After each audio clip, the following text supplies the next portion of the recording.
Fellas, I want to move on into the prelims, at least with the Sadiq Yusuff and Andre Fili fight. Blake, we had a great conversation about this. We had high expectations for this fight, and it did not disappoint at all. No, not at all. You're right. The first minute of the fight, I think, was really the most exciting portion of it. They both came out just swinging hard, man. They both were coming out there to knock each other's heads off. It looked like Sadiq was getting the better of the exchanges, though, in the first part of the first round. Andre Fili was still tagging him. He still was getting his hits in there, but just didn't look as effective as Sadiq, and it didn't look like he was landing as heavy. Now, going into the second half of that first round, Fili started mixing in some really good takedowns. He was timing Sadiq's shots really well, and it looked like he was actually starting to read him. But then again, right towards the end of the round, I believe he tried to throw a kick and gets caught and taken down to the ground, and Sadiq ends up on top, kind of ground and pounding a little bit, not doing too much damage, but he has the whole, he's on top at the end of the round, and that's big in the judge's eye.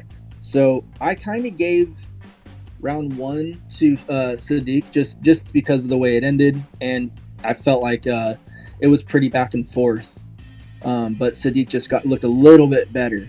The second round, Fili you could tell he just could not escape once Sadiq got on top of him. I mean, that guy looks like just a muscle hamster, dude. Like, seriously, he finally was able to explode off the fence, which was awesome. But at that point, I think it was too late into the round, and Sadiq handily won that round, unfortunately, because he didn't do too much again on top. See, the interesting thing to me, if I can interject real quick, is that Fili was doing really well with the takedowns, but Sadiq had no defense for the takedown, but he got up. He either was able to get up quick from it, or he was able to reverse that into a favorable position for him on the ground and kind of turn that takedown against Fili. Right. And now the interesting thing is, going into the third round, Fili really took over. I mean, he ended up switching southpaw stance and just started connecting a lot more with his left hand. He was piecing him up and really starting to find a home for all of his shots. And it made the fight really, really close. I really loved the fact that it was a 29-28 unanimous decision. I thought that was fair. I think Fili just came close, but just didn't do totally enough. And it sucks, man, because I was really rooting for that guy. But Sadiq, man, he didn't really put on the performance that I was looking for necessarily, and it's a shame that he couldn't end the fight in a better fashion, because I was expecting that the winner of this fight, I was expecting to kind of be in that Diego Ferreira position, like fighting ranked opponents in 2020 the rest of the time. And I still don't know, like this, he beat a really talented, like both of these guys were really talented, but they still didn't have that hallmark performance where they can hang their hat on and say, look at, what I've done lately. Give me someone that is going to really challenge me now. I got you on that one. Jalen, what did you think about this one? It kind of similar to Blake's thoughts? Yeah, for the most part. It just really looked like Sadiq was pretty much controlling most of the fight, and Andre Fili kept having like a lot of really good moments, but it kept seeming like he was like building, and then would just drop off for like a minute. And then it's like, he went from, oh, this is a really good fight, to, okay, what is he doing? And I feel like that's what ended up costing him the fight. I feel like later in the fight, he kind of picked it up a little bit more, but I feel like at that point when he had switched southpaw, it had kind of been like, that's kind of like something you probably should have thought of at into the first round, or so maybe like in the middle of the second round. The case of too little, too late. Yeah, it's just too little, too late, and it's like those are adjustments, and I don't know if it's his fault or his corner's fault, but it's kind of just like an adjustment. You kind of like, if you see, okay, I was only landing my left, okay, let me switch. Or if I'm not landing right, I can switch left, let me try left out real quick. It's kind of like if you're going in and you can switch, you kind of, in the beginning of the fight, the first round, you kind of want to get both stances in to see which one's working. And I feel like he didn't do that until the third round, which ended up costing him the fight. I feel that one. To me, the biggest takeaway is I was really impressed by Sadiq's grappling. Especially when he had, near the end of the first, he put Fili into a really, really dangerous Kimura, and I really thought that he was about to get the tap right there. Because that arm was behind the back, and that was in. But Philly with some great way to fight off and kind of skip that round. But solid fight. It was 100 miles an hour the whole time. And I was really impressed by both fighters. Definitely. Both fighters put up a great fight. I think I need to see a little bit more to consider them top fighters. Mm-hmm. I know Sadiq is a great striker, and he said he did want to show off his grappling in this fight. But I think I need to see them again sometime soon. I don't think it didn't look like either of them really took too much damage. Mm-hmm. So I think they could both end up having a quick turnaround, maybe even on that March card. I feel it. The main event of the prelims was Roxanne Modafferi and the come-up Maycee Barber, someone who really has her mindset on becoming the youngest champion in UFC history. But this went the exact opposite as Vegas thought, as most people analysis breaking down the fight before it happened. This almost no one actually predicted what the hell just happened. And Roxanne absolutely dismantled Maycee Barber.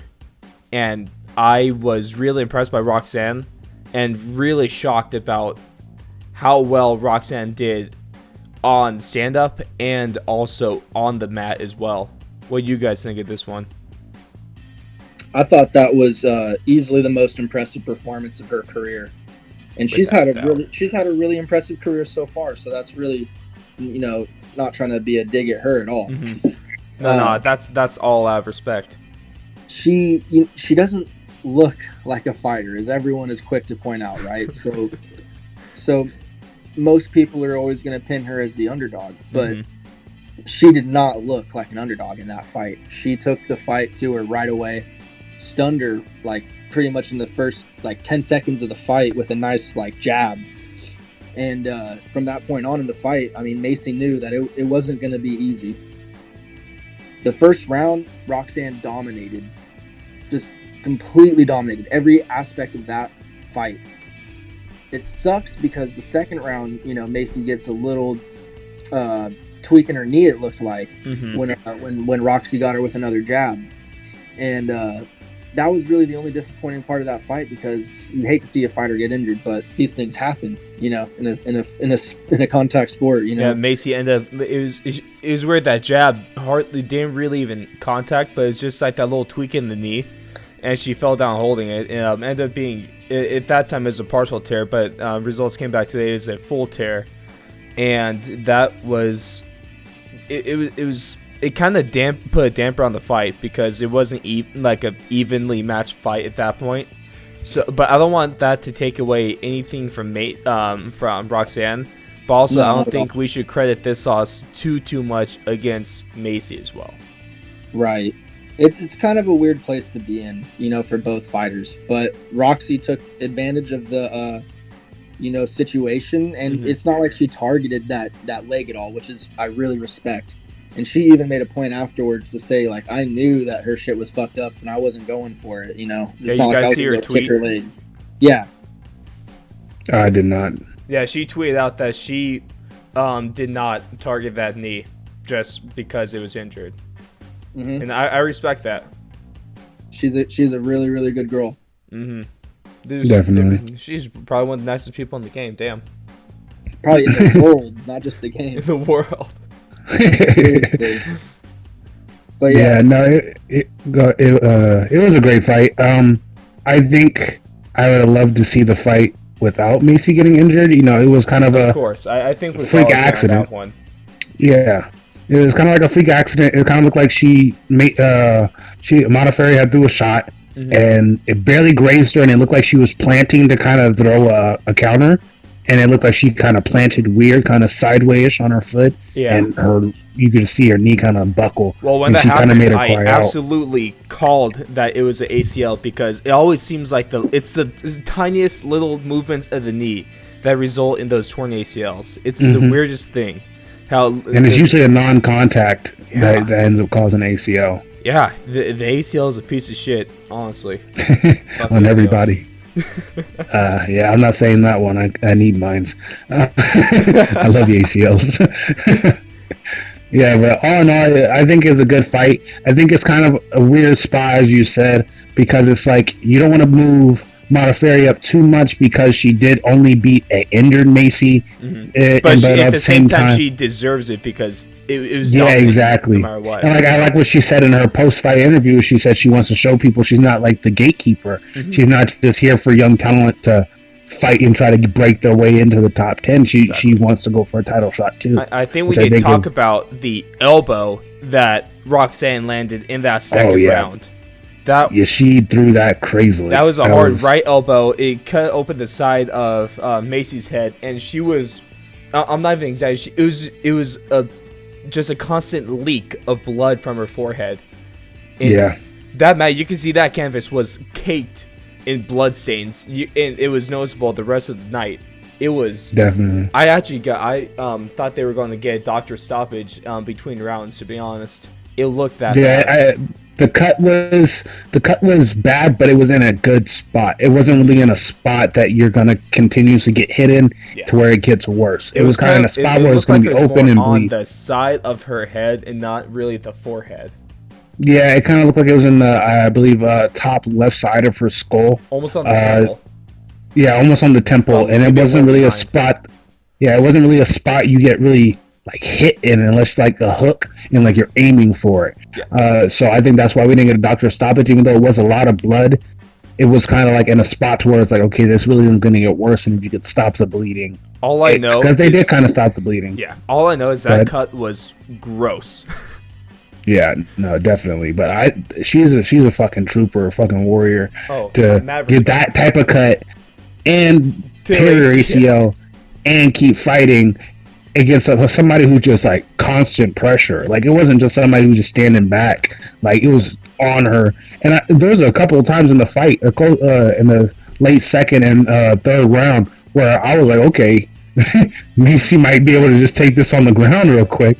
Yeah. And it was like yeah, go ahead. No, I feel it. No, carry on. Yeah, it was just like it shows how dangerous she is. She has a torn ACL, and we all could have guessed that it was something bad the way she didn't want to stand on it. Mm-hmm. She's bleeding like crazy, and she's still gaining dominant position, getting submission attempts. She was still landing some good shots from the bottom and top, and it was just absolutely crazy. Definitely a crazy but without fight. A doubt, based on betting odds, Roxanne had one of the biggest upsets in UFC history. Mm-hmm. Which is impressive as hell. Great, a lot of respect to her. Great performance by her when there's a lot of people doubting her. Macy, she's going to be back in 9 months, and she still has a chance of becoming the youngest UFC champion of all time. And I just wish all the best, speedy recovery to her, because I want to see her fight again sooner rather than later. You know. Oh, and also it was tweeted out that one of Modafferi's fans who had placed a bet on her ended up Venmoing her $100 after they won their bet, just as a thank you. That's awesome. So that was great. Yeah, man.